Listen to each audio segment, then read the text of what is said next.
Back on the Free Outside Show, our correspondent on everything joins us, and it's a big 2026 edition because we have a lot to learn. We have a lot to unpack. Burrito League, Millrose Games, Winter Stormwatch. What else do we have? We have Black Canyon Preview. That's probably the biggest portion of it.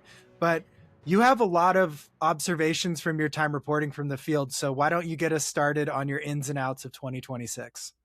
I mean, we already made it 1 month. Like, congrats to us.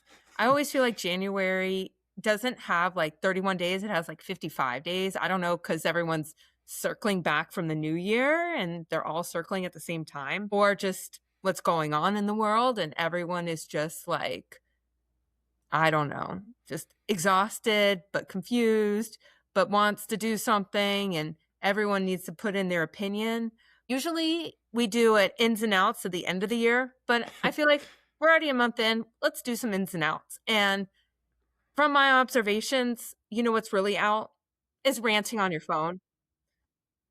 Like, no one cares. Like, we're all thinking it. We're all going through it. We all have been experiencing the same things going on and have the same frustrations, but yelling about it on your phone, not going to do anything. You know what's in, though? What's the solution? Solutions. Exactly. You know what? Find a solution to the problem. We can rant all day, and it's exhausting, too. Mm-hmm. But if you find a solution, it becomes less exhausting because guess what? We can solve problems. And you can use that energy to something good and like just motivate others or like talk to someone. I mean, we love talking to our phones. We doom scroll all day. It's, you know, part of our like person. Like usually it's like leave your keys, you notice, and you lose your phone. It's like the end of the world. Like we spend enough time, talk to someone. Have like a dialogue. If you have an issue with something or you have a problem and you want to talk about it, talk to someone. Don't talk to your phone. Like maybe dialogues too are very in for 2026. Yeah. And out is engagement farming. There's been so many posts that are just like to get engagement on social media, which is the most fake type of engagement for the real world. So yeah, it's been a really frustrating, I just guess like last 2 weeks in general of people wanting to get noticed just for talking, not for having anything impactful for the world. No. And unless you have a solution, like there's so many people out doing good and they're showcasing it. Or you don't even see them showcasing it because they're too busy doing something. Like do something. Like, you know, it's cool to post, and I've posted a lot of things, but you know what? I'm out doing stuff. And you know what? Sorry, I'm not spraying everywhere that, hey, look at me, guys. Like, that's not who I am. I'm not a selfie person. Like, shocker. You know, I don't care. Like, I didn't say I don't care, but I'd rather just, maybe it's just the project manager in me that I just like want to cut to the chase. We can talk all day, but let's like come up with what we're going to do. So I do appreciate like seeing people doing the fuck ice on, Strava and Boulder today, like doing community service projects, doing whatever they can, whatever side they agree on, like just do something. I know it should be motivating to be a stronger part or a valuable part of a community, not just an outrageous person standing on your own yelling into the internet. So that's been the biggest frustrator to me of like, you can use all this energy and anger as a activating emotion to go do something to better your community. It doesn't have to just float into the void and live on the internet with no action that follows. Totally. Like I saw someone posting about phone numbers you can call your representative, things you can say, like literally had a dialogue of just reading a script, because a lot of people probably don't know what to say. And it's like making it so easy for someone to do something. Like you have no excuse. So, save that energy and do something, and maybe like show that you did something, and maybe you'll get a good gold star, or maybe you'll just be a human being doing what you should be doing. Yeah, I think that's how humanity has made it this far, is people acting and rising up and taking stands. But yelling into the void on social media, which is owned by billionaires, the very platform you're yelling into probably isn't causing a ton of good. And you're surrounded by AI bots and who knows what else you're seeing. I mean, half of it is fake anyways. Like, why are you contributing to that noise? Yeah. So on to more real things. It is 50 degrees here in Montana. What is the weather correspondent in you? What is the current situation out on the East Coast? What is happening out there? You know what? I'm asking myself the same question of how this morning it was 15 degrees out, and that wasn't with the wind chill. There was 30-mile-an-hour gust, so it felt like -2 here. We had snow yesterday. I don't know if the weather's just drunk and like went the wrong direction and went south instead of north, because like y'all can have that. I am not about the life of wearing like 30 layers, 5 gloves, 3 pairs of pants. Like, I've had races canceled the last 2 weeks because of ice storms and snow. I'm just like, what is happening? And y'all aren't getting any of it. But I guess it's character building running in this weather. If I can run in minus, 10 degrees, or that's what it feels like with 30-mile-an-hour winds, I can do anything, right? Yeah. I mean, the crazy thing is like we want that weather and the snow, and that's why we live in Montana. Yet you guys don't want it and you're getting it. It's colder in most of Florida than it is in Montana right now. I went in shorts and a t-shirt today. It's broken. Make it make sense. I mean, what's the theme of all of our episodes? Just, it doesn't make any sense. And I'm not okay for many reasons, but one being the weather.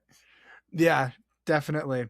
Okay. I thought this would be a fun 3-question side tangent we're going to take because you are always coming on to report on things. So these are 3 questions for you, for Allison Mercer. So our first one, if you were the running czar, what is one thing that you would do? What would you change? If you all of running, you could change one thing. I would eliminate selfie sticks at races. So good. That is hands down. You're president immediately. I mean, they're annoying. Like, what are you showing in a race that you haven't seen a million times? And let's be honest, like, first couple miles, we all feel great.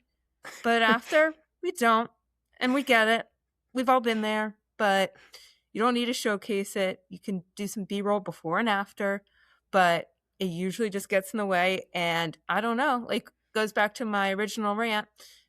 Just think about other people and how it impacts, I don't know, other people. Yeah, that's a really good one. Okay, next question. 2 more What's questions. yours? Oh man, what is mine? That's a really good question. I should have thought about this myself. I do think it would make running and racing better and taken more seriously if we eliminated pacers from ultras, or maybe 200 and above you can have a pacer, but I think 100 milers shouldn't get pacers, or if you're fast enough you shouldn't get a pacer. I think it's a weird team dynamic that makes it more inaccessible to more people. Like the better runners will have a pacer and that'll help them do better, especially at Leadville where you can mule.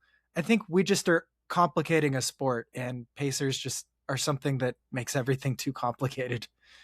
And if you have less people like pacers on the trail, you can have more people do the race. And, when you have a million wait list, like, why not let those people in versus your pacer?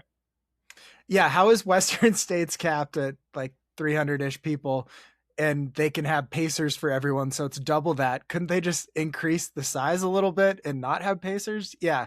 Make it make sense. Back to the theme again. So pacers. I have one more easy. though. Yeah. Everyone, it doesn't matter if you're doing a turkey trot or any race, you have to volunteer at a race, trail, something. Like, give back or just kind of see the other side, what's behind the curtain of what makes a race happen. Because I feel like people get so entitled. Like, as I said, my races are canceled. And they're for good reasons. It's safety. But everyone whines and complains. Oh, it should have happened. Oh my gosh, why can't they give me a refund? Blah, blah, blah. Like, clearly you didn't read the fine print. clearly didn't save the waiver that you sign your life away. Like, there's a reason. Most of that money is spent before you show up on the race, because imagine if they hadn't, you wouldn't get your medal, you wouldn't get your shirt, you wouldn't get anything. Permits. Like, I think people need to see what goes on in a race behind the scenes to really appreciate what it takes to do the race. Yeah, especially like porta potties even add up. The race we put on here, a bunch of expenses or things people would never even think about. And I think it's such a weird sport because it can scale and people can make a lot of money with the bigger events, but the smaller mom and pop events are like usually break even or maybe slightly more because you have to put so much time, energy, and money into it ahead of time and then just hope it goes off without a hitch. Like last year, we like ran to the store to get some things mid race. Like that's kind of what race directors are doing for these things, and people don't get them. They just complain when Not at all. things Especially go like awry. small races where you like barely even break even. It's not like you're, some race directors probably do make a lot of money, and that's probably why they do it. But a lot of small races are doing it like for the greater good because they love running and they love giving back. So it's like, have a little, I don't know, compassion. Yeah, back to kind of the theme of the episode so far of, making an impact in person, not ranting online or complaining. All right. As I rant online, but at least I'm coming up with solutions. Yeah, action-oriented solutions. So take away selfie sticks and volunteer more, which are also both good things. I think selfie sticks is an easy fix. All right, next question. What is your favorite personal race or result that you've done? Oh my gosh. Well, last year's turkey trot. No, just kidding. That's really tough because, like, I feel like everyone has like a story, and everyone kind of like help. Is there one where you were like blown away by the result, or you surprised yourself on the positive side? I would say probably strolling Jim the first time when I was like racing Camille and Harvey, and the weather wasn't bad, but I was just like a nobody. So like no one really like knew who I was. And even it was funny. I was just like, la, la, la, like having a good time. And it was perfectly run and like crewing, nutrition, everything was so dialed and the weather was great. And kicking to the finish and getting the gold shirt in the sub 5 hour finish. And then people being like, who is this person? Like, it kind of gave me the confidence that like maybe I am okay in this longer distance, and kind of opened up the kind of road ultra scene to me, because I didn't even think about it until Ben gave me the race entry on Valentine's Day. Like, hey, here's a really hard race. Like, you wanted to do marathons? Oh, no, you're going to do a 41-mile unmarked race in Bell Buckle, Tennessee. Cool. Wow. So in the Mercer household, Valentine's Day is about giving race entries instead of flowers? Clearly, it's what shows like how much you love a person by signing them up for a race that they are like, am I going to be able to finish this? And then what was really funny is the day before the race, we went to look at the course just to see like how the hills were and everything. And Ben realized like there was no shoulder. So you're just racing in oncoming traffic. And you cross over a 4-lane highway like twice, like whatever. And he's like, if you don't want to do this, like, it's okay. And I'm like, nah, I mean, we're already here. I might as well. I trained. But yeah, nothing like, hey, suicidal mission. You're just going to be running against cars. Cool. No big deal. Just figure it out. Would you have to like wait for cars to pass on some of these intersections? That's crazy. Yeah, I mean, they had a cop that was supposed to direct traffic, but like on the way back, that wasn't really there. So you're like literally playing Frogger. It's fine. Like, and then, well, actually, you do cross a highway again, like with 2 miles to go. You can go on the other side, but like to cross over where the finish line is, you do have to cross a highway. Wow. Okay. That's pretty intense. Different kind of adventure racing, I suppose. Yeah. Throw a little curveball in there. If like a a world marathon major had just like a an unclosed street going through the middle of it. That would be crazy. Yeah. I mean, you have that, you have the dogs, you have just like random things happening. It's just, casual race. You're like, these aren't marathons anymore. This is a different world. We're not in Boston anymore. Yeah, exactly. Okay, last question on this side tangent. What is one thing that you have on your bucket list? Oh my gosh. That was a good question, Jeff. Thank you. I know. That's really tough. Yeah, I mean, with the Olympics in LA in 2 years, I really want to go to an event. I actually, when it was in Atlanta, I was at summer camp. So I never got to see it. Yeah, like literally in my backyard. And my parents, my sister went and like they sent me like pictures and newspaper articles on it. And I'm like, really? Like the one that's like the sports nerd that like lives, breathes, and dies sports. And you're like, honey, you're going to camp. Sorry. That's crazy. Oh my gosh. That's so sad. Wow. Just childhood trauma. I was kidding. It was fine. Like we ended up volunteering for the Paralympics, which was amazing and similar experience. I'm sure I would presume because we're both high caliber athletes and volunteering for that was so cool. All right. On to our next segment. What about you? What's on your bucket list? Man, my bucket list? There's a lot of things on there.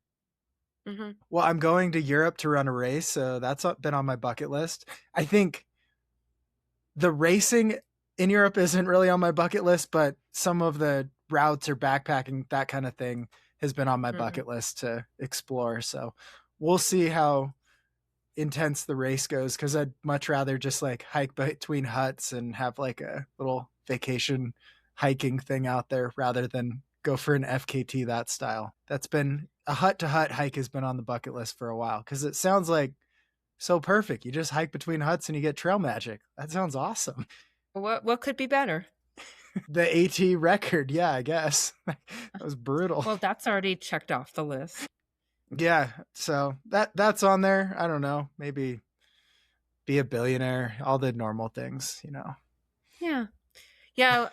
Getting a winning lottery ticket is definitely on my bucket list. Yeah, I don't know what I would do with that much money. Probably give most of it away. That'd be too scary to have that much net worth. So donate to the Patreon, everyone, so I can get that much net worth and give it all away. So I could play the lottery every week. Yeah. Okay, we're going to touch really quickly on the Mount to Coast Burrito League sponsored by Strava. How did it feel to you? Did you like the community aspect and not sponsored by any huge corporations? And did you get to participate at all in Atlanta? I mean, but then didn't it get sponsored by big, like Chipotle came in like yesterday or day before, and then they jumped on the bandwagon big time. Like all the corporations. You didn't love me January 1st. Like, why are you loving me on January 30th? Like, girl, come on. I mean, Strava gave us all like free burrito coupons and stuff. Yeah.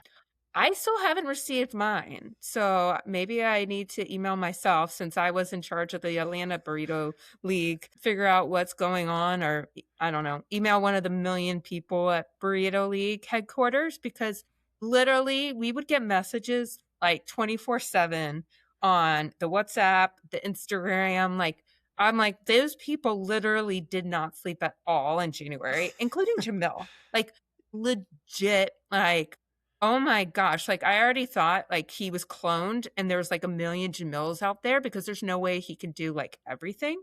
But it proved my point, because literally there would be a message at all hours. And then he was out doing segments. So yeah, make it make sense. Like, are we cloning Jamil now? I guess so. Pretty much everyone involved in Burrito League just kind of stopped doing their normal job. Yeah. I mean, I made a mistake and I should have rigged Atlanta Burrito League by doing a segment by me. But I tried to make it around this taco shop that I thought would sponsor, because they do a lot of things for a lot of running groups. And they totally like left us on red. But this other burrito shop, like shout out Bell Street Burrito, because I'm sure they all listen. Yep. Big listeners. Yep. Huge. Since day one. Yeah. They've been a big fan. I mean, it's exploded since, it's like getting a pizza review by Portnoy. Like, you sponsor Burrito League, business is booming. So, yeah. So I should have done that. Instead, I made a simple route on a really popular area on the Beltline in Atlanta. So, but people went crazy over it. Like, anytime I went by there was the same two guys going back and forth, like kind of dueling it out, which was like really fun because no one else noticed it, but they could see these people like going back and forth over and over again. And like, it's not like we had a great like January. So it didn't matter yesterday when it was 20 degrees and it didn't get warmer and it was snowing. They were still out there. So I give them a lot of props because it was a lot of fun. And then once we made the announcement about the free burritos, everyone decided to come out. So, what is it, the safest? Probably not given the weather, but what are you going to do? Yeah, we were out there in shorts and a t-shirt. I climbed into second place last night, and then I went to bed and I woke up in third. Stony, Blouse or something. He decided to go out at 10 p.m. and run enough laps to knock me down the leaderboard. So you're talking to third place in Bozeman Burrito League here. See, that's why, why are you a quitter and sleeping? Like, come on. I know, yeah. But I think the competition was good. It did definitely feel like a lot of brands and corporations and nationwide things jumped in the second half of the month. And I don't know, it was cool to get to know the community, but there was like a Strava call between all the leaders and stuff of all the locations. And it was like, wow, this is getting very big, very quick. I thought it was just going to be a fun community event. All right, let's talk about the Millrose Games now. You're our expert. Did you just sit in the snowy weather inside and watch track all afternoon? All weekend, I guess. How'd you guess? Yes, we warmed up by the fire. Didn't want to go outside. We had enough of we went to the store already and got our milk, eggs, and duct tape because that's required. Well, we got it last week because of the ice storm that didn't really happen, but here we are. Just like I tried to get you to watch cross country, now is my pitch to watch indoor track. Because apparently, I'm sure a lot of people tune in that are avid, through hikers, backpackers, like trail runners. And then what do we talk about? Nope, we don't talk about that. We talk about cross country and track. The opposite of through hiking, like short and fast, the complete opposite. Anything on your feet, this is the total opposite of half the listeners, but they love it. Obviously. I mean, I'm sure you did bicarb every day before you set out on the AT, maybe some Nomeo, like maybe some like Morton Energy. I'm sure just having those three products like was more expensive than like all the nutrition you carried. Definitely. I mean, bicarb for sure alone, probably. That's like $30 a serving, I think. It's wild. Imagine like spilling it on accident. Like you're casually like before, like, well, and then someone like jumps up behind you, scares you, and it like spills everywhere. And then it's like, do you have like the 5-second rule? Is it like the 5-minute rule with bicarb because you really don't want any to go to waste? I don't know. Yeah, but I'm going on the floor, Zamboniing that whole thing up. I'm saving that.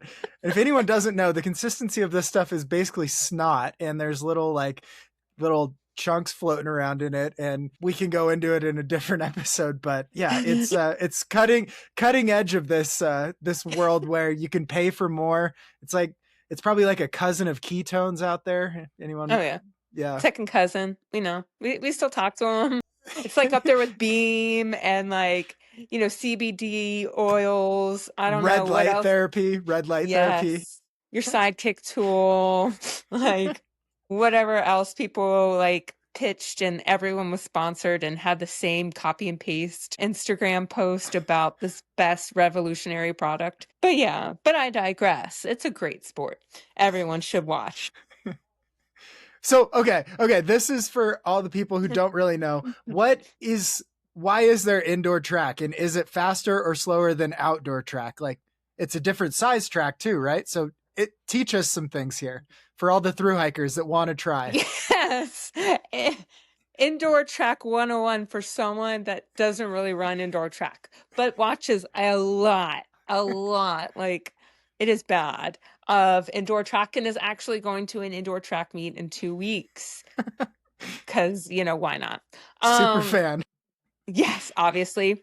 Well, it's a common debate, like whether, and I guess it also depends on the event, whether indoor track is fast or not. Because once again, it's climate control. Like you don't have wind, you don't have rain, you don't have any kind of outside conditions. It's all temperature controlled. So it's a winter event. Like you come to Atlanta and you do indoor track, doesn't matter. You go to Montana, clearly you'd want a retractable roof because it's all nice and sunny.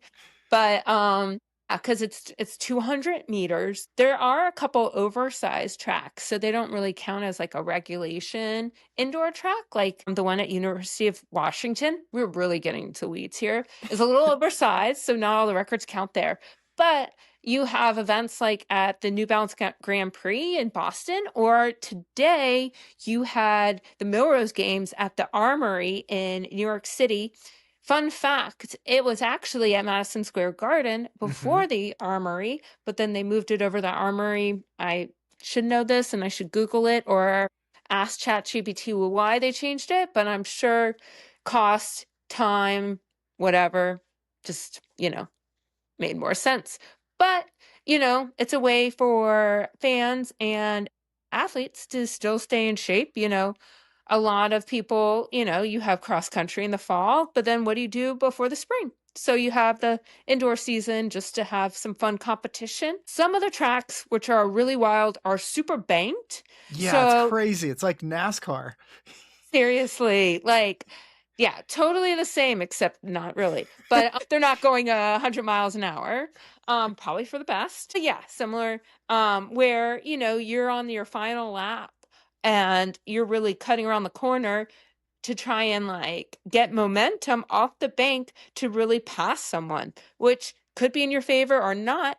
But I also think when you're doing like the 400 or the individual races like that you have to stay in your lane, it's probably pretty daunting to be at like an angle depending on what lane you're in. But also doing the longer distances is probably pretty annoying because you're already doing 1,000,000 laps around a track. But like for like the 3K, you're doing like double that since an outdoor track is 400 meters versus an indoor track that's 200 meters. So, people say that indoor is actually slower because of the laps and the tighter turns, but I guess it just depends on the person. Yeah, I couldn't figure it out either because there's indoor records, there's overall records, there's outdoor records. It's all over the place. It is fun because it does feel quicker because they're going around the track, every like twice as fast every 30 seconds or so. And so, yeah, that's cool. And I think the indoor track too, the energy at the meets can be just louder, or you can tell a lot more than the outdoor stuff. At least it felt like today. Yeah, maybe Grand Slam should have just done the indoor circuit so it would have looked like it was like more crowded and you wouldn't have to worry about filling, 20, 30,000 person stadium and then you have like a smaller place that gets really loud. And then you have no idea. Like New Balance last week looked like it was insane. So maybe that's, the answer. If there is a Grand Slam, apparently season 2, I don't know. We'll see. So today, the Millrose Games, and the highlights usually the Wanamaker Mile, and that's the history is it used to be like prime time event too. I think it was still fairly late in the evening on the East Coast, like 5 p.m. late for some people. But I think it used to be at like 10 p.m. They do like introductions. They sing the national anthem. It's big event for a mile there, isn't it? That's like the keystone event. Oh, yeah. And they have a trophy that looks like the Stanley Cup. Like it looks huge. And maybe it's because the athletes are so small that it just makes it look bigger. But yeah, like they still did the national anthem before the race. They did these like pyrotechnic, like intros. It was really cool. it really gave that feeling like a, the main event. So that's why they wait till the last race, even though I would say the 2-mile race was probably just as hyped as much as the mile race, because you had in the 2-mile, well, you were supposed to have Grant Fisher, but he got sick.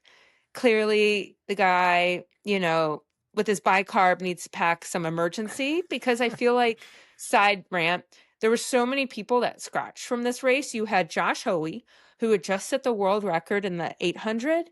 You had Ellie St. Pierre scratch, illness too. I mean, she has 2 little kids, so maybe they got sick. I don't know. You had Dorcas Iwa, who got sick too. I don't know if she got sick, but she scratched. And then you had Grant Fisher scratch. And last year, famously, Josh Kerr on his YouTube channel showed that he got sick before Milrose. So, it's cold flu season. Like, let's take care of ourselves. Get that emergency. Wasn't Anyways. it was billed like a month ago as like the best 2-mile ever, wasn't it? And then we had all these scratches and it was like it was like pretty good. Yeah. I mean, we're doing the best we can, aren't we? I mean, theme of the pod. Yeah. So that was a little bit of disappointing, because I'm a big Grants girl. Love Grant Fisher. I don't know if it's just that charming good looks and the boyish smile, or just the, positive attitude. I don't know.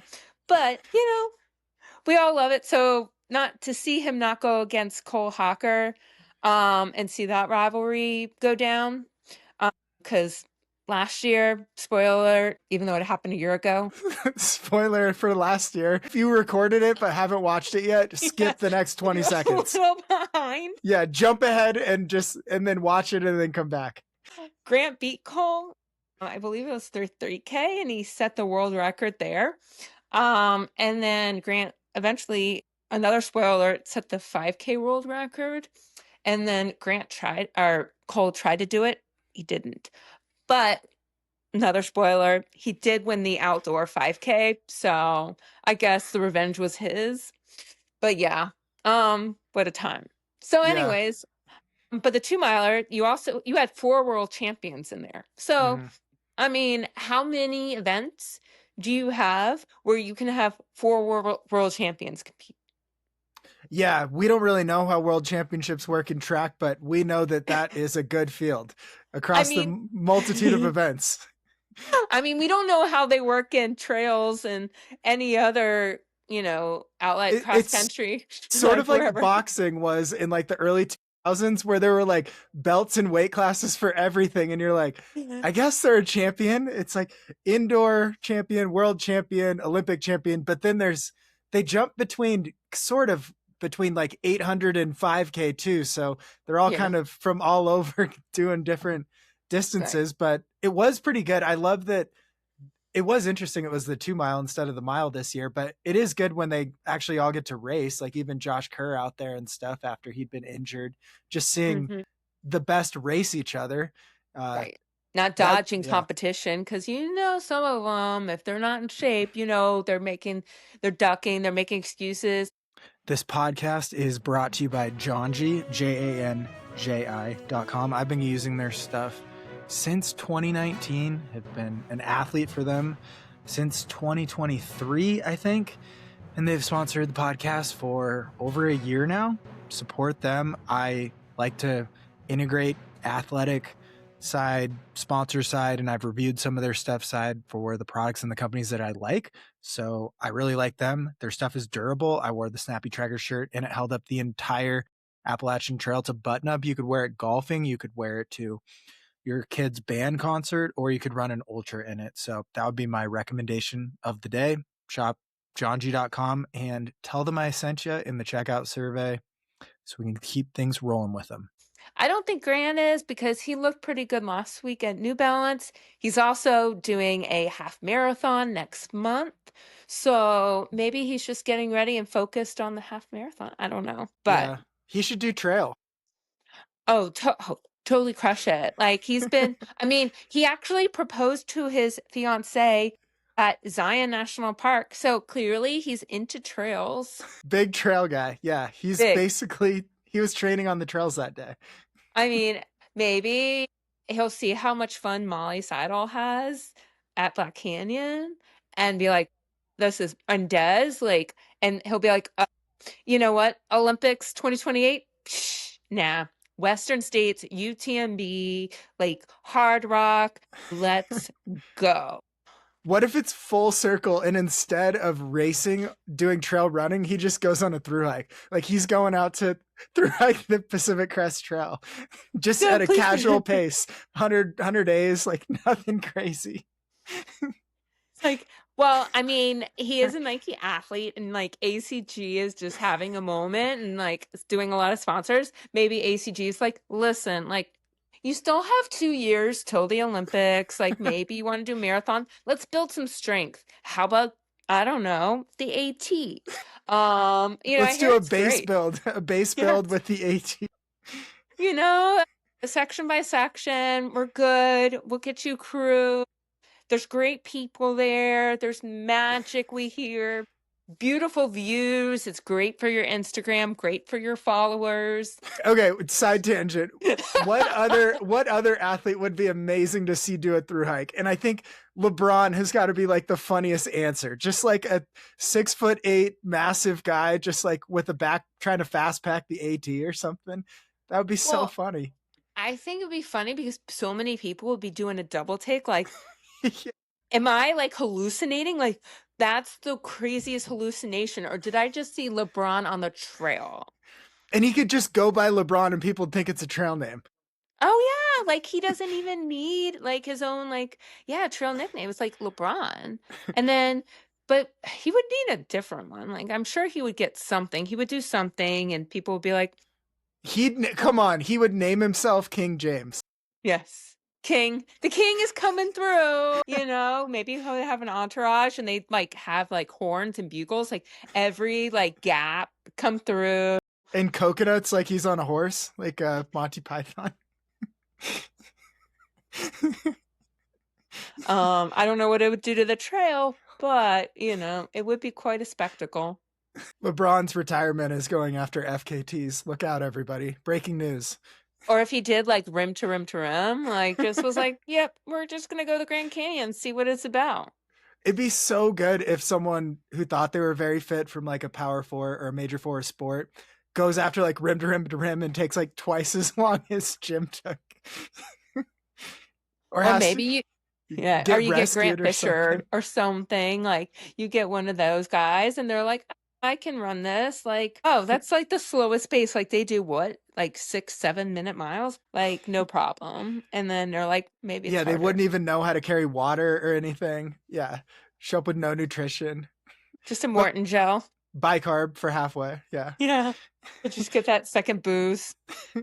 All right, Milrose, what other things of note happened since I'm taking us on a lot of tangents here? Yeah, Cole Hawker did win the 2 mile, which was, it was more of like a sit and kick race. So it was kind of a bummer. I was rooting for Graham Blanks because, hometown guy, or Parker Wolf. Like there were so many guys you could have rooted for, but yeah. And then it was Josh Kerr, who I also feel like is another like kind of like, if there was like a villain in track, I feel like they're like the two villains that you don't want to root for, and people like Grant or Yard and a Goose are like the good guys that you're just always cheering for, or like Team George Yard. Beamish. Yeah, for sure. Big time. So, but then you had the mile.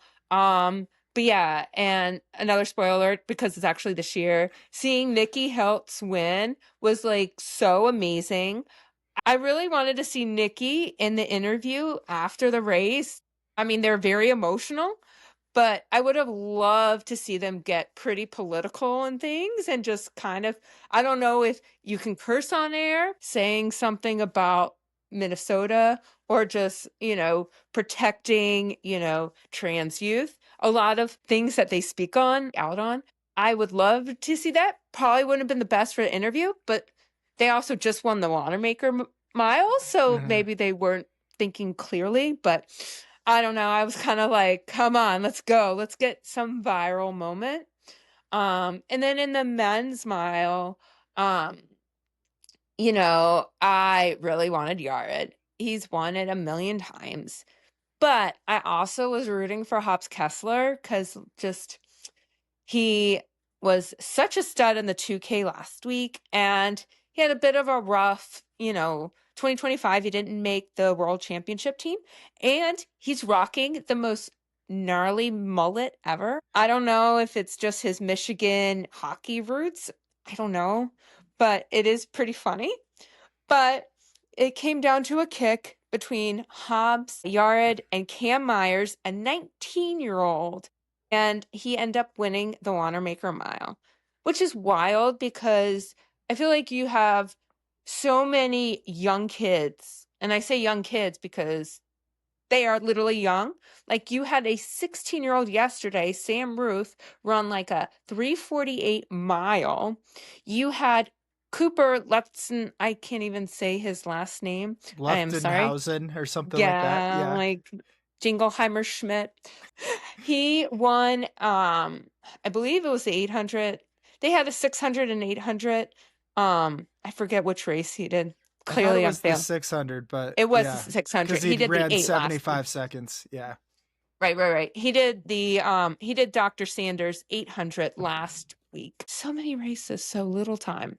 But thank you for correcting me. But yeah, he's 17, and someone asked him about Sam Ruth, and he's like, yeah, he makes me feel old. And I'm like, when a 17-year-old is feeling old, oh my God, like I don't know. Put me out to pasture. I don't know. Maybe I need to go to a home. Like, yeah. But it is wild seeing these kids that can't even drive are setting all these records. So what's Cooper's path been? So he qualified for Worlds, and then he signed with Nike. He became a pro at 16. Is that basically, and then did poorly at Worlds, and then this race basically? Is that because it's only been like 6 months since his breakout performance. Yeah, I mean, and mind you, Worlds was in September, so it's not like, it was so long ago. It was many moons. I mean, maybe it was long for him because like 6 months is like half his life. But yeah, I mean, and to put things in context, like at the USA's, he ran a 142, which 2 years ago would have been the American record, like overall America, like modern all of USA, not like a junior, not an under 20, like all America. Forever, all in the history. All the yeah, all of the time. Yeah. It's a big deal, guys listening. Yes. Yeah. That's a lot. Like, a lot of people have not been faster. No. Yeah. In America. Or the world. I mean, I think it was like up there, but anyway, so it was such a shock. So you just see the 17-year-old and like literally perfect form. So, I mean, I think the best part was his post-race interview where he's like, my coach said if I made the world team, I wouldn't have to do cross country. He's like, guess I don't have to do cross country. But fun fact, guess who saw him at the world championship in Tallahassee last month? Well, yeah, now we can say it's last month. You did. So, yeah. So was he spectating? He didn't have to run? He was. So I'm like, all right, I guess you can be a fan and you just don't want to run it. But yeah, by all means. But yeah, so, and I think the meet that we're going to in a few weeks, he will be there. So I don't know if he's like gotten his AARP membership by then, or maybe a driver's license, since do you ask for an autograph? A selfie? He'd be like, yes, ma'am. Yes. Get a selfie with him. Ask him what his favorite emoji is. Yeah. It's just like his high school coach who's coaching him now. Obviously, it's a little different because he's pro and he's a little faster than all the other kids. But I think it's little. Yeah, a little bit. But it's interesting because he had to turn pro because apparently in Texas, they don't have NIL deals. So he like turned pro, but he's kind of like, well, I can mix it up with the pros anyways. Why not? But it's interesting because it's like, will he still go to college, or is he just gonna do pro homeschool and then like see what happens? Yeah, this is good transition into a broader topic too, but the system is so broken. I mean, of like, can't be a kid and a student and also compete or like NIL money or something like that. Like it's so weird that you have to just like grow up so quick versus you could compete and also like go to school and be somewhat normal too. It feels sort of broken system in that respect. Right? Like, can kids really be kids anymore? At 16, you'd have to give up being a child and like getting interviewed on national TV. Like you have to say the right things. Like that is scary. Oh, yeah.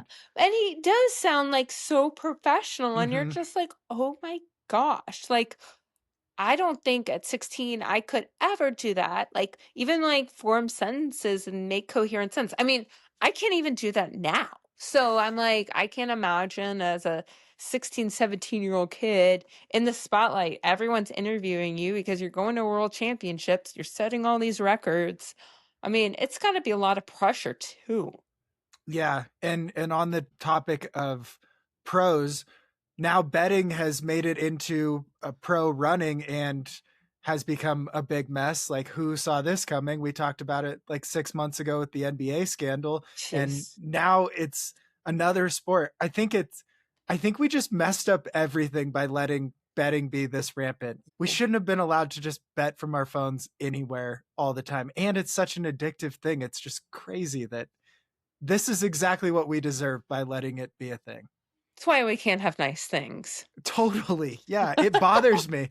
This is like the one thing that bothers me the most about sports is we've just opened it up so much, and now like college is so professionalized too, and you can bet on all these aspects, which just mean thousands of people have a hand in these things that you can bet money on. Like that's so many targets for inside info or cheating and breaking the rules, and all we like sports because they're fair and the outcomes are supposed to be up in the air, and that's why we watch. And now it feels like we've got this third dimension of money that's influencing things. Yeah. I mean, should we just get rid of money or should we get rid of phones? Is that what we need to do, is what I you're think saying? I think every other week you can have money and then a phone. You have Okay. to swap back and forth because Well, you're just we'll take away phone privileges if you can. You're mishandling things. All right. you have to Sorry. earn your privileges in life. That's what it is. Yeah. Yep. No dessert, no TV privileges, no phone privileges, taking away the car. Like, sorry. If you can't Everyone act gets like, everyone gets 1 hour of screen time a day for yes. personal things on your phone. That's it. And then your phone doesn't work. No, you get the black screen of death. Sorry, guys. Yeah, if you waste it all betting, that's on you. But yeah, that one just really bothered me because it's like there's no way that's the end of this, and I'm a fan of pretty much every sport and watching it, but it just feels like it's all tainted now. If we're just gonna get people that are suspended or insider betting, and it's just gonna feel like sports are for money, which is what we all tried to pretend it wasn't, but now it's so obvious that it's hard to pretend. Yeah. Breaking news. People want to make money off of everything. Sports is a business. Yep. What was it? It was like whatever Cydia sponsored that distance. Yeah, the Sidious Mag 1K. Yeah, that is some under the table dealing or something. And yet every like preview of every meet before they had like the like formal list of every participant's entrance, they had a Sidious Mag preview of every race. And I'm like, Wow. And they had like 10 people there from Sidious. I'm like, For those who didn't listen to the last recap, Sidious Mag was on the bankruptcy papers from Grand Slam Track and owed six figures. The Johnson emails. Yeah, on the Johnson emails. And they were owed like $300,000 or something, the same as many Olympians, and they're a news organization. So it doesn't, well, they are supposed to be journalists or something. No, but they're non-journalists. That's why they were just helping with marketing and PR. yeah, they play both sides of the fence. They do objective, unbiased coverage and also sponsorship of the events that they're doing unbiased coverage of. It makes sense. Yeah, so just listen to us for biased coverage. Well, but we're not being paid. Yeah, we're biased based on our opinions and actions as we do. Yes, disclaimer. We are yeah, very biased, and you know what? We're not afraid to say it. these are the opinions of the Free Outside Corporation. Yes. Okay, let's fit in Black Canyon here now. We've done a good job exploring all the other running topics in the world. The main event, what we're all looking forward to. Main event. What are you looking forward to with Black Canyon? It's sort of the start of trail running, and we're not going to get a break until JFK in like 11 months. So I here we go. know. Every week there'll be a different preview of our biased picks that we're not betting on. Our podcast, our bias picks, sponsored by DraftKings, coming out soon. It's going to be a weekly podcast of the bets you shouldn't take.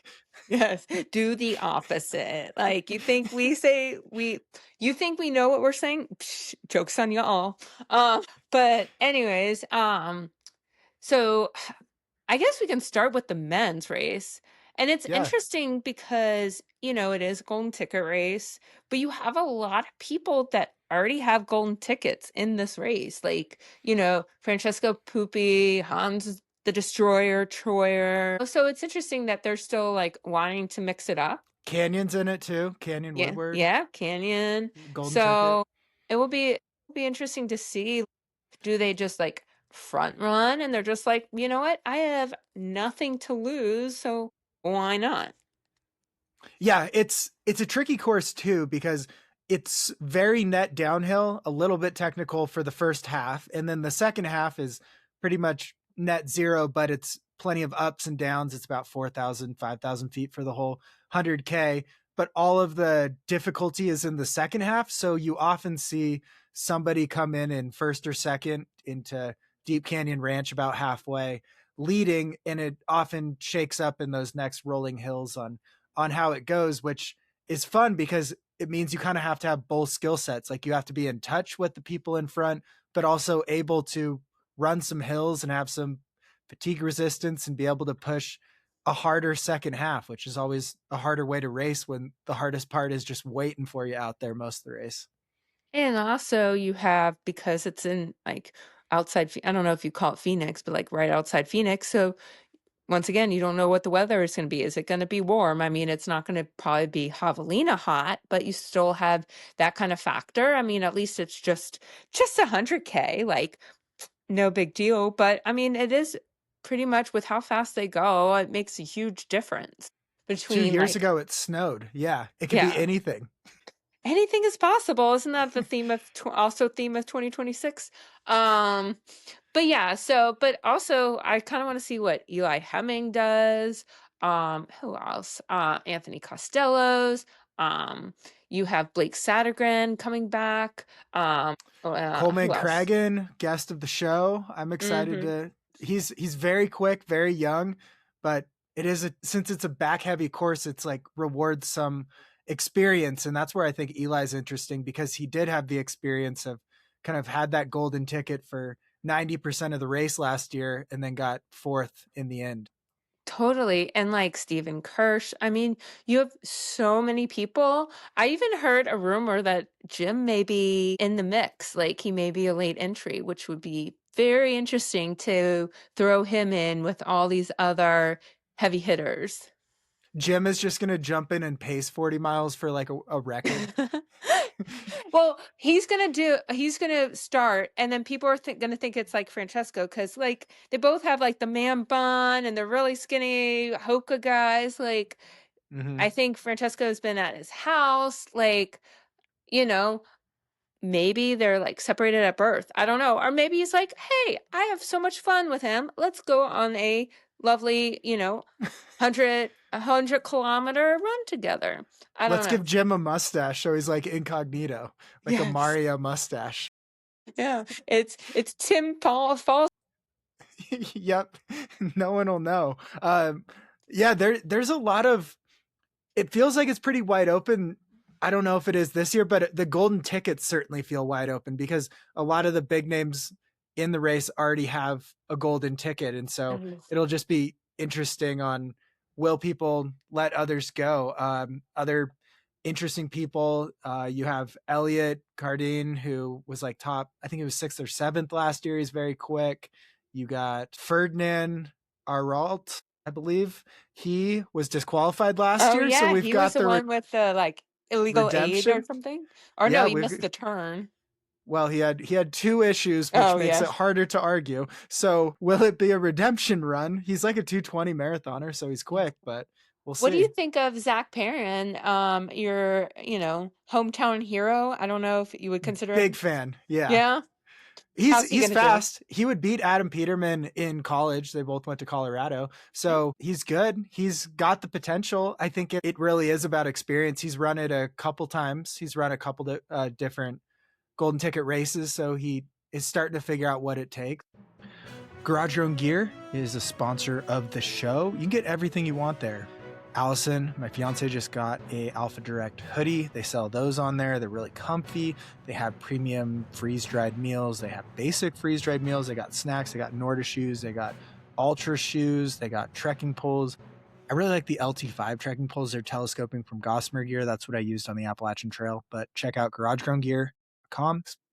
I think the hard thing for a lot of these fast people moving up in distance or that ran in college is it's a different sport. Like the factors are exponentially more in these than just running even cross country or something. And it's usually a bit of a transition, which is why Coleman Cragen's interesting because he's been running with Hayden Hawks and that's his coach too. So maybe he's getting to jump a few of those steps, but it's just such a hard distance to jump into. I think the 100K is a tough one.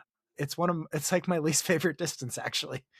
Yeah, and it'll be interesting to see people like Jeff Burns, who was second at the US 50-mile champs and has done Black Canyons a couple times, how he does, and someone like Zach Bevan too, who, Mm-hmm. is like a 218 marathoner and, did a huge FKT in the fall, 50 miler, but then DNF Tunnel Hill with some Achilles issues.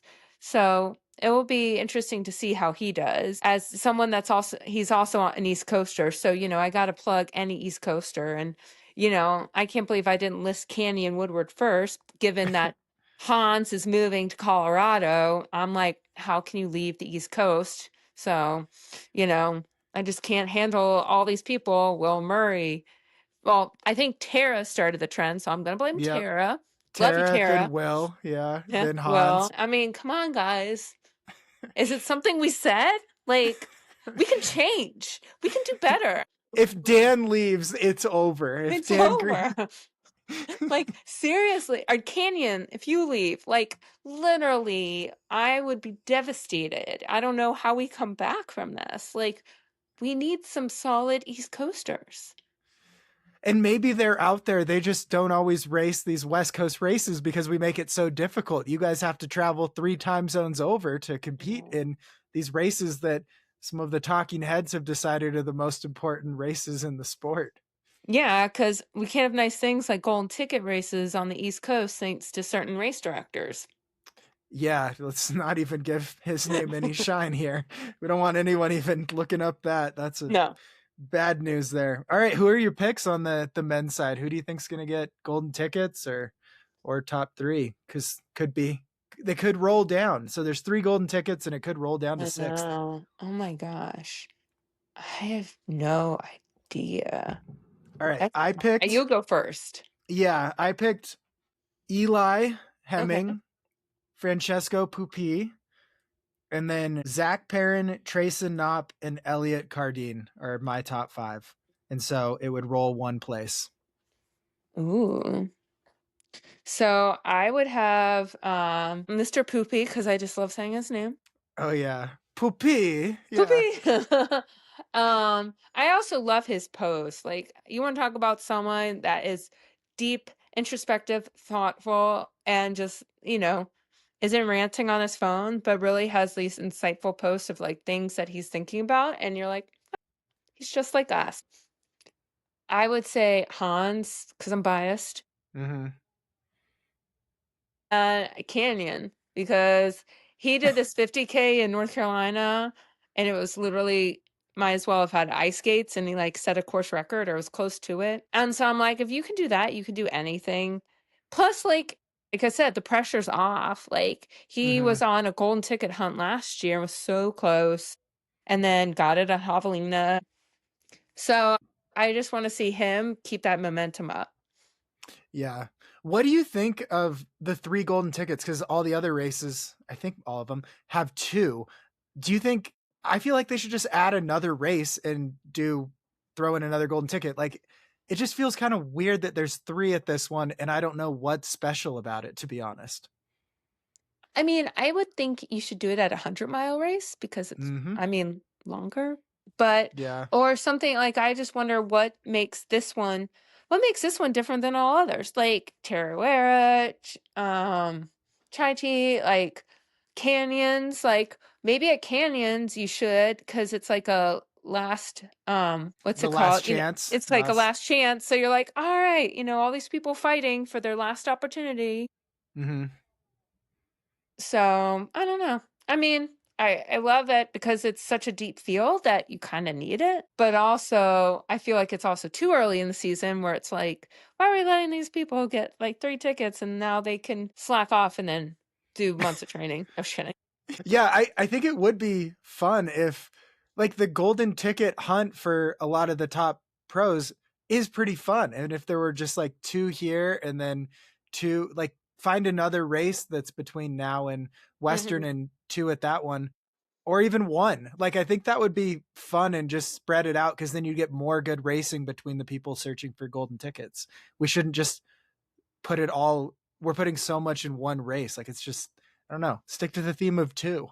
Right? And it's like so early in the year to have all this training, like, and like you said, through the months of like December, January, which is so tough. Like, honestly, people should get a medal just for training through winter and holidays and everything, where your schedule's so thrown off. There's like 2 hours of daylight. It's freezing cold. I mean, I guess if you're into that, maybe I'm just Southern bias where Wow. Yeah. Southern states, welcome to the party. This is what we do every single winter. Now you know how it feels. And we're not okay. Yeah. No. Okay, I thought of this idea today, and it's kind of fun. What if everyone who gets top 5 at a golden ticket race goes into a drawing, and out of that, like, a couple names are drawn that get into Western? So then you're battling for 5th place to have that chance. That would be really fun, I think. Or it's like a beauty pageant where they have to give a speech of why they're deserving of it. And Even they better. have to like give a whole presentation of why they deserve that golden ticket. Like, they fell short and they just give this story of like. But it's anonymous, so you don't get to do it on name. It's just, you get to write an essay, and someone reads those and chooses. It's like, your college application. And so it's just like a write-in. And then the person with the most convincing story, sob story, happy story, I don't know, use your imagination, like, gets the ticket. Yeah, because if they want to do these like secret back ways to get into Hard Rock, let's think of secret weird ways to get into Western then too, instead of just winning golden tickets. Seriously, I mean, that's too easy. Golden ticket, say that. Maybe one is hidden in somewhere in America, and there's a book of poems that are clues to find it. And if you find that golden ticket, you're in Western states. Maybe that's what is it, Willy Wonka and the Chocolate Factory? Yeah, exactly. It's something like that. Let's just add a different aspect to this. No, yeah. Our golden ticket winners are Hayden Hawks, Jim Walmsley, Francesco, and Joe Smith out of Sheboygan. Yeah, let's go. He's a 4-hour marathoner. He'll be making his first 100-mile attempt. He found the golden ticket. Yes. He thought it sounded cool on Instagram. Yep. He got into running by seeing a Nick Bear post, and he decided to go one more. Yep. And so he's here. He's been injured a few times, but David Goggins has been his inspiration. Yeah, this is great. I think this will be perfect. I mean, I can see this ending really well for him. Yeah, exactly. He's not going to get injured at all. He definitely knows what he's doing. High con for sure. Yeah.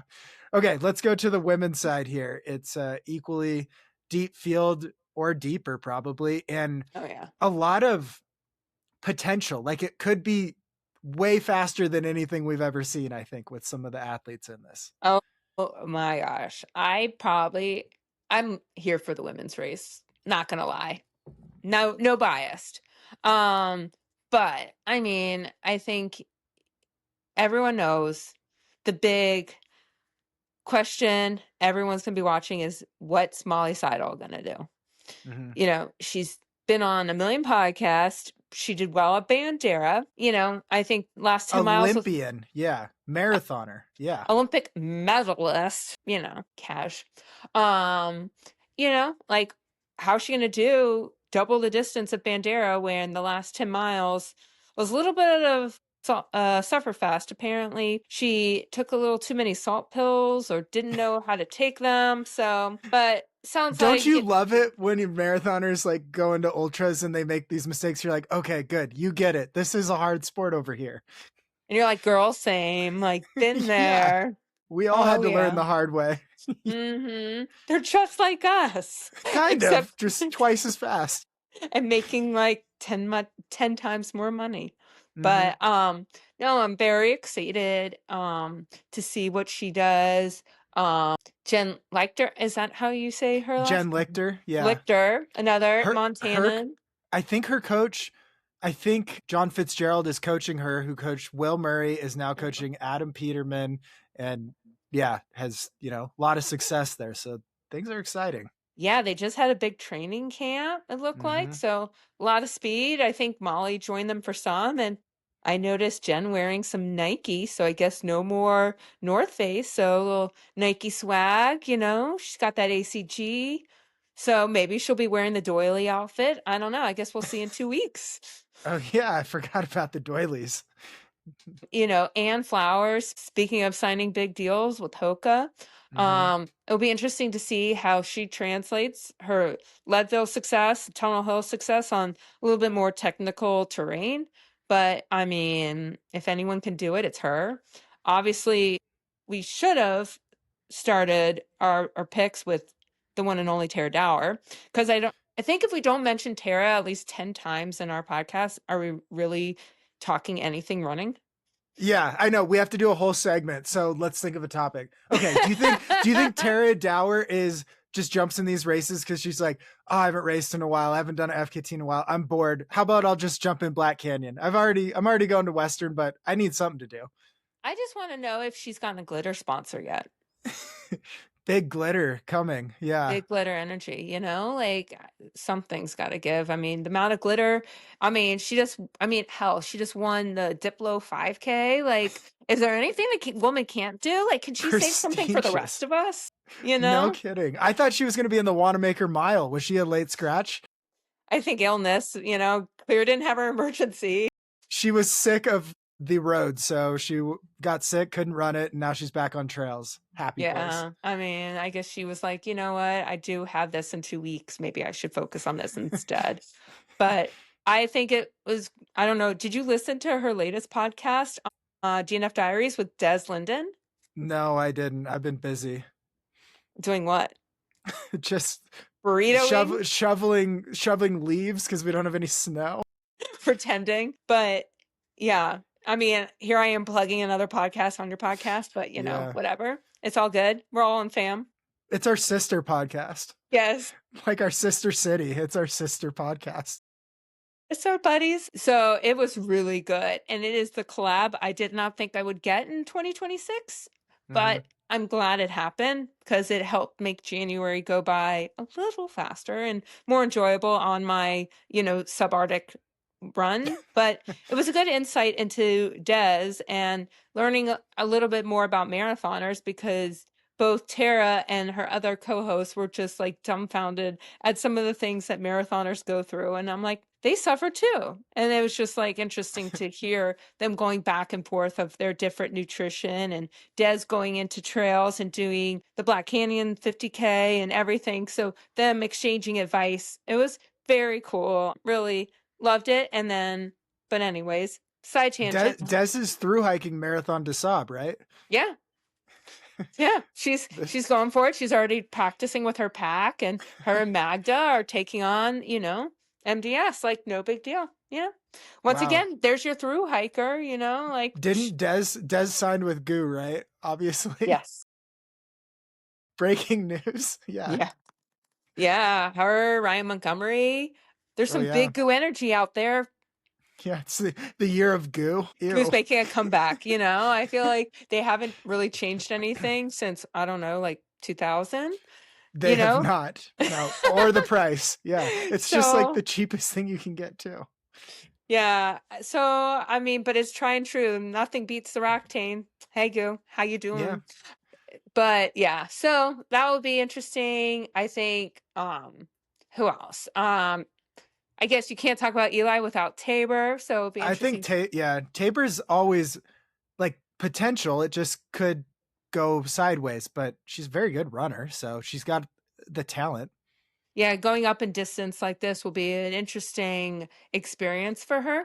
I also very excited for both Jade and Shai. I mean, Mm-hmm. talk about both breakout, years last year. So we'll see what 2026 if they carry that momentum. Seeing them both at JFK last year, and a million other races. Jade's been in the FKT newsletter, right? You wrote about her. Oh yeah. Because she just did the San Jacinto Peak. So it was interesting because I Helen forget Mino her. Faulkner. Yep. Yes. Said it, and then Jade had it since 2020, and then Helen took it, and then she was like, "Hell no, you're not taking my FKT." So she went back like 2 days later and got it back. So it was really cool. And she had photos of her, like Jade did a post all about like her history with the peak and everything. And I was like, I love that because what's my biggest soft spot when it comes to FKTs? When people have like a personal story with it. So I was happy to share that story. And shout out Jade. Love it. Love the ambition. Love the passion. Keep it up. We love it. Yeah, still somehow a bit of a dark horse, but she's so good. She's been performing so well at everything, yet she doesn't get talked about very much. I put her in my top 5. She's Right. very steady. Is it because she's Canadian? Yeah, definitely. Yep. Sawyer is a partner of the show, and tick season is coming up quick, especially if you live in the south, not the south part that's covered in snow, but maybe soon. And you know how to prevent ticks? This is what I did on the Appalachian Trail. I sprayed all my stuff with permethrin, and I didn't have an issue. And it also limits the interactions with the most deadly animal alive, mosquitoes. So it keeps the mosquitoes down. So as we get into mosquito and tick season, check out Sawyer. You can get it at like Walmart, REI, Cabela's, all those places. Just buy Sawyer permethrin, and the picaridin you can put on like a bug repellent. And this is just more natural stuff than DEET. But I think one other person we can't not talk about is your 2025 Western States winner, Abby Hall, who also just won a race. So I'm very excited to see what she does because, I mean, girl has wheels. I mean, Oh check wow, those. she's in this. I missed her. Wow. Okay. Well, I'm Yeah. glad I'm here to break down and did some very detailed research, unlike usual, where we're just ad-libbing it. Nah, I'm just kidding. We always do a lot of research. Yeah, We hours. hours. We have crack staff doing Mm-hmm. all these spreadsheets and all these times, crunching the numbers so that we look so professional and that we know what we're talking about. Yeah, we have a full think tank sponsored by Yeah. Big Bicarb that we pay to do all this research. So we just have Yes. to mention Bicarb 3 times an episode to keep that going. So we If hit you our quota. We say bicarb 3 times, Morton just magically pops out of the air. Yep. Try it out at home. Pause the episode, try that. Spoiler alert. Yeah.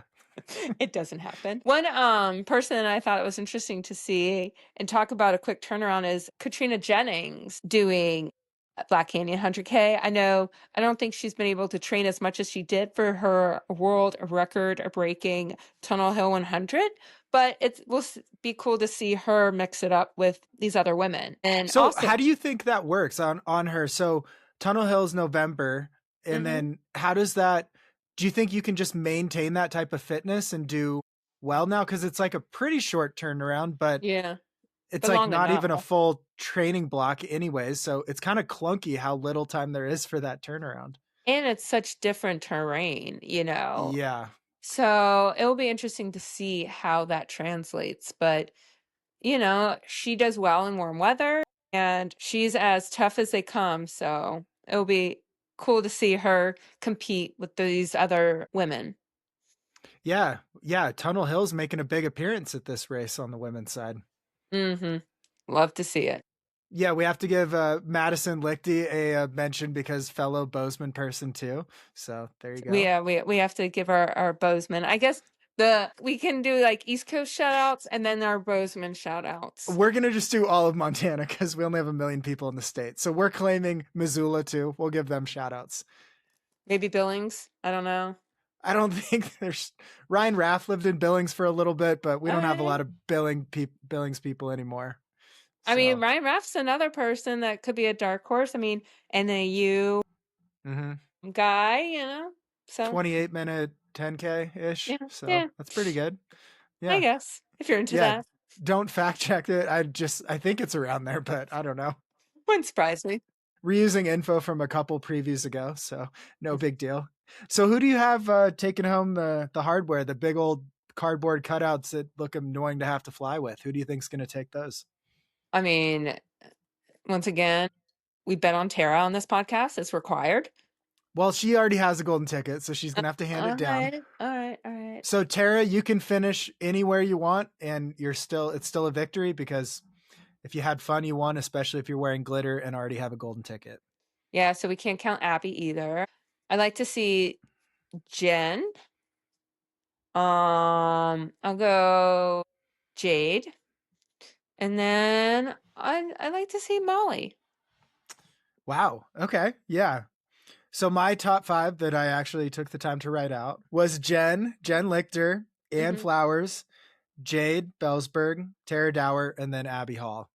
Okay. And then I think I bet Tabor like is setting the pace, mixing it up through that halfway point, kind of as we talked about, where it's really fast through there, and if you're quick, you can make up something, but then it just knocks you down after that. It is tough. I paced the whole second half. I've done the whole route, but it's like too easy at first, and then it suddenly becomes exactly how it's supposed to be. Like, and then when it gets hard, it gets really hard, and then it's just downright disrespectful.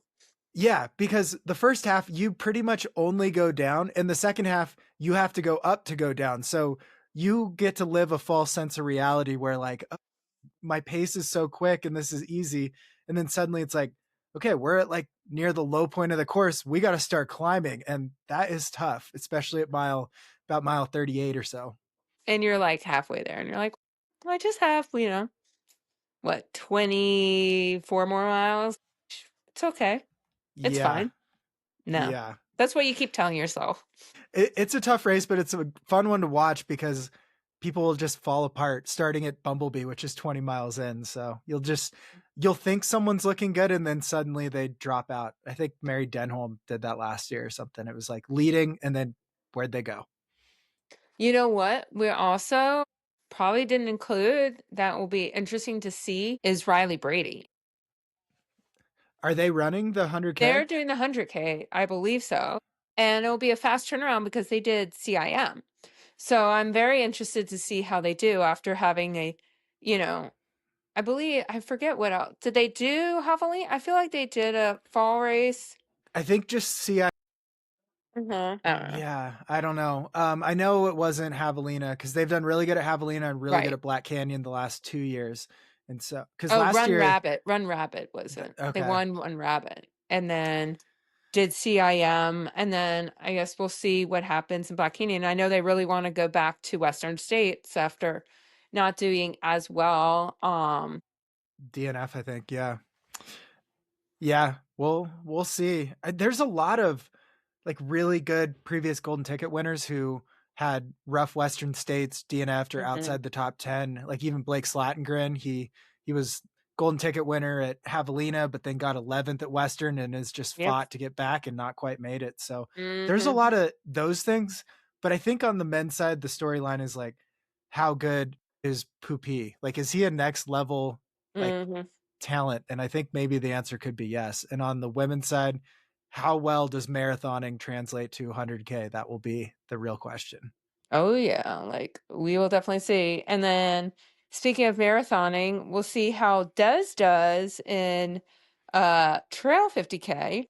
I think Hmm. this is pretty much her real debut trail race. So in the 50K, that will be very interesting to see. Other people in the 50K, I believe, are Allison Baca. Tell us about Bit Klecker because we're combining worlds again. Oh yeah, Joe Klecker, Olympian, his sister, and then their parents were also marathon, and then I think record holders in the 50-mile distance. I should know this. We'll count it. Yeah, Um, first and wrong is still first.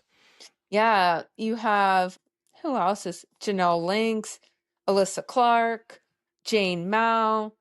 I mean Christina Randrup, Amanda Basham. I mean the list goes on and on of athletes that are there. Cat Bradley. Yeah, Yep. yeah, Lindsay yeah. Allison. Now we're just naming names to get I people to mean, retweet it's it. hard not to. You look at the list and you're just like, well, you can't. Hans's partner is in this too. Yeah, Grace is there. Yep. So yeah, it'll be very cool to see how, Grace the Destroyer Troyer does. Yeah. Do you think she also fuels with baguettes? Only expired ones. Yeah, that's when you're young, that's the way to do it. Well, maybe, since they have that Hoka money, they can get like fresh baguettes. Yeah. Okay, and then we'll quickly hit on the men's 50K, which I think is possibly the most interesting race of all of them, just because you have a lot of fast people that are kind of just out there for a tune-up race that it could be a really fast field because you have like Chris Myers, Seth Ruling, like Adam Peterman's in it. You have a lot of really Jeshrin Smalls. Yeah, It's gonna be Callum quick. Neff. Yeah. Yeah. I mean, yeah, it's just like wild. I'm like, what are they doing there? You That's what I know? thought too. I clicked over the 50K and it was like, wait, these are as big a names as the 100K, it feels like. Hmm. Yeah. I mean, Ryan Sullivan, Jupiter, who had the breakout in 2020, was it 2024? Yep, 2 years ago. Yeah, like there's so many. One person whose Strava I've been stalking, or I don't know how it came up on my feed, is John Ranieri. Um, Okay. like he's been doing these monster workouts on Strava, and of course, like you take Strava with a grain of salt, because you know we love to be glamorous on Strava. I mean, I don't know. I heard people do that, but it's been really cool to see his training. Because sometimes I get really curious, and once again, or our staff that's doing all this research gets Yeah, very yep. curious on Strava to see how training's going. Like when you see that little line that goes at 0, you're like, either you're going Strava dark or something happened, which either way, it's probably not good news. So it's really cool to go on Strava and say, how are they doing? So, Do you yes. think Strava Dark is matters? Like, are people looking at each other's Strava and making game plans? I don't know. I just think it doesn't matter. It should be more what matters to you, not I don't think it's like a big thing. You know what? It matters to me. Strava matters to me. Just kidding. You matter to me. It's all good.